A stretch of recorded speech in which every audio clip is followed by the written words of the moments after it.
Salut les filles, j'espère que vous allez bien. Donc aujourd'hui, vidéo sur des produits qui m'ont déçu, des produits que j'ai regretté avoir achetés. Donc dans le fond, moi je trouve ça super intéressant ces styles de vidéos-là parce que comme par exemple les produits terminés ou les favoris du mois, etc., c'est une revue vraiment comme concrète de certains produits. Puis là, vous le savez déjà en partant que c'est des produits que j'ai pas aimés, que j'ai regretté d'avoir achetés et que si j'avais su que je les aurais pas autant aimés, je les aurais pas achetés.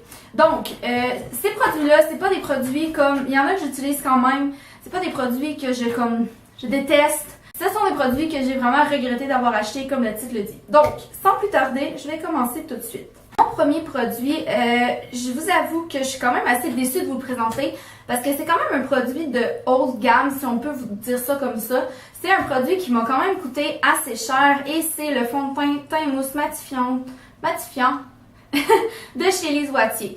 Quand je me cherchais un nouveau fond de teint, il y a de cela environ, je sais pas, avant que je commence ma chaîne, là, il y a comme environ 6-7 mois, je me cherchais un bon fond de teint, puis j'avais beaucoup de petites imperfections, j'avais beaucoup de cicatrices d'acné à ce moment-là, puis je cherchais vraiment quelque chose qui allait vraiment m'aider, comme unifier mon teint, mais caché en même temps, je cherchais quelque chose d'assez couvrant.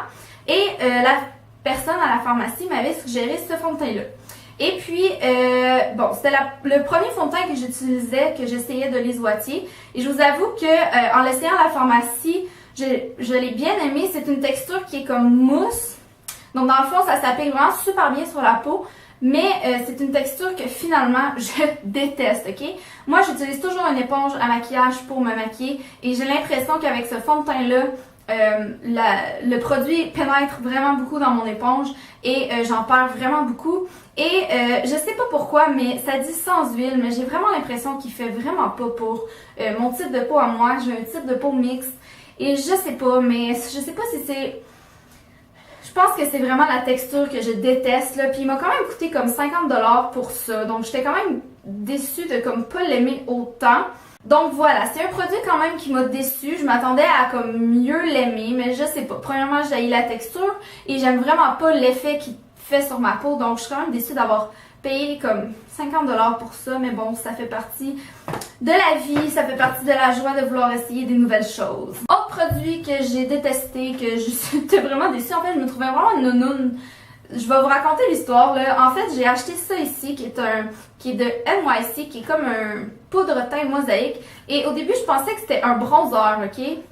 Fail de ma vie parce qu'en fait, c'est même pas un bronzer. Je sais pas si vous allez voir là. C'est comme un genre de... C'est supposé être en fait une poudre pour comme faire tenir le maquillage. Mais en fait, qu'est-ce que ça dit? Ça dit rien en fait. C'est supposé être un highlighter glow, ok? Mais il y a comme aucun highlight. C'est juste une poudre comme un petit peu bronzée. Mais quand je l'applique sur ma peau, ça fait absolument rien. Donc voilà, j'ai dépensé 3$ en pensant que c'était un bronzer. Et finalement, j'ai été super déçue en réalisant que cette chose ne fait absolument rien.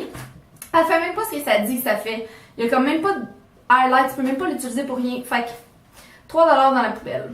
Un autre produit, j'ai fait une première impression il y a quelques mois sur ce produit-là et c'est le fond de teint Fit Me en bâton comme ça de chez Maybelline qui est en fait un fond de teint en bâton qui est supposé être anti-shine, donc dans le fond qui est supposé être très bon pour les peaux grasses ou pour contrôler bien la production de sébum ou je sais pas trop, mais comme qui est supposé donner un finima sur la peau. J'en dirais pas plus parce que j'ai tellement trouvé que c'était une perte de temps d'avoir essayé ça, une perte d'argent. À la fin de la journée, là, je vous laisserai le lien de la vidéo de la première impression en bas si jamais vous voulez aller le voir. Là. Mais j'avais l'impression que oui, genre, j'avais l'impression qu'il y avait comme quasiment plus rien sur ma peau, comme il paraissait d'avoir plus de fond de teint sur ma peau. Et puis j'avais l'impression que le gras restait pris entre ma peau et le fond de teint, c'était dégueulasse. Pire expérience de ma vie en essayant un fond de teint. Une chance, je l'avais eu en rabais à comme 5$ au lieu de comme 12 et quelque chose, le prix qui est vraiment supposé être. Parce que j'aurais vraiment été triste d'avoir dépensé 12$ pour ça. Je sais pas trop ce que je vais en faire, là. Je veux comme pas le jeter parce que je me dis peut-être qu'à un moment donné, je vais le réessayer.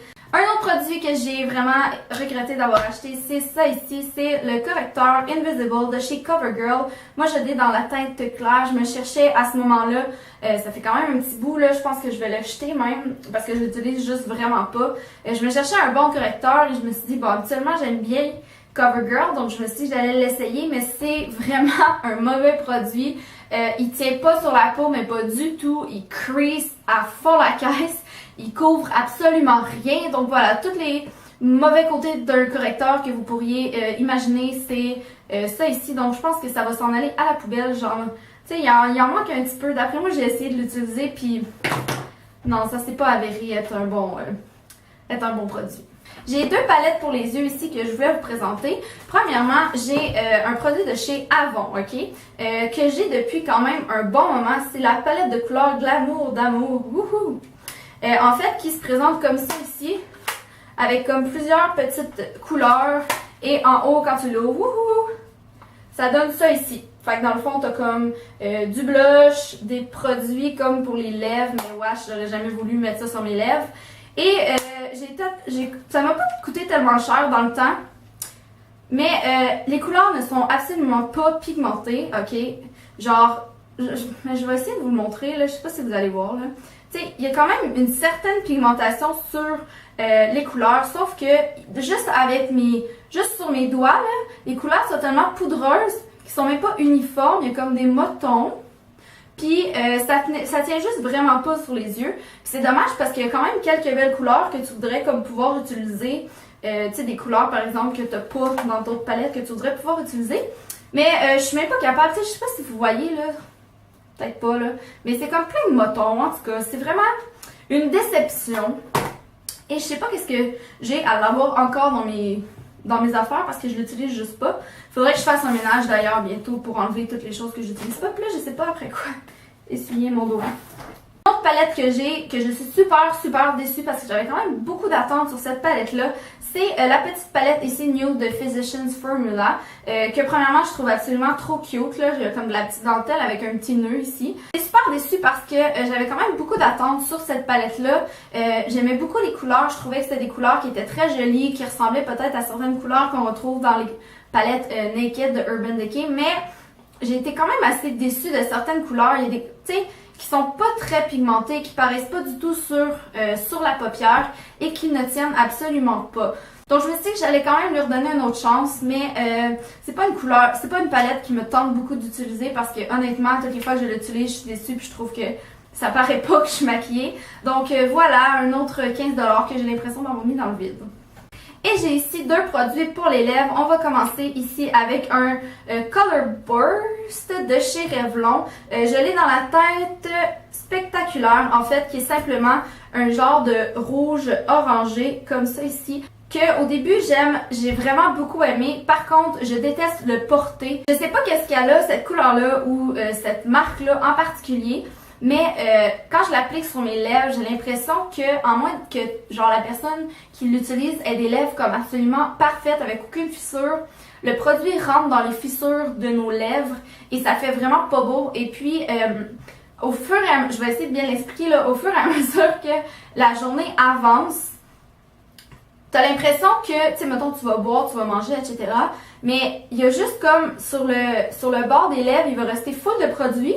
Puis dans le milieu, ben, il y aura plus rien. Fait que tu te ramasses avec genre avoir l'air d'un clown, puis qu'on dirait que tu sais pas mettre du rouge à lèvres. Fait que t'es comme obligé de le traîner avec toi toute la journée.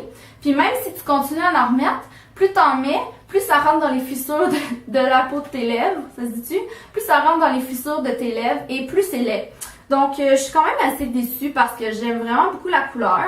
Mais bon, c'est pas la couleur qui me fait le mieux au monde. Donc pour ça, je suis comme moins déçue que si, mettons, ça avait été la couleur de ma vie puis que je l'avais pas aimé, mais voilà. Donc, je vais quand même l'utiliser, mais c'est quand même un produit qui m'a déçue.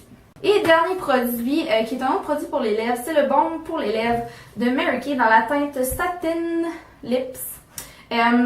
J'ai été quand même assez déçue parce que c'est comme un genre de gel hydratant qui sort comme ça ici. Pour les lèvres et je le trouve pas du tout hydratant en fait.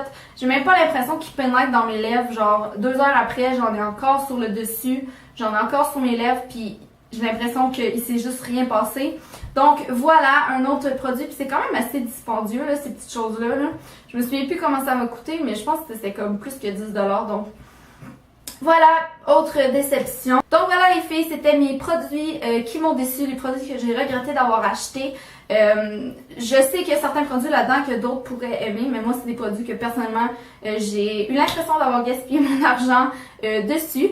Donc, j'espère que c'est une vidéo qui vous aura plu. Puis nous, on va se revoir la prochaine fois. Et je vous promets que ça prendra pas 3 semaines avant que je me remette à filmer. Bye!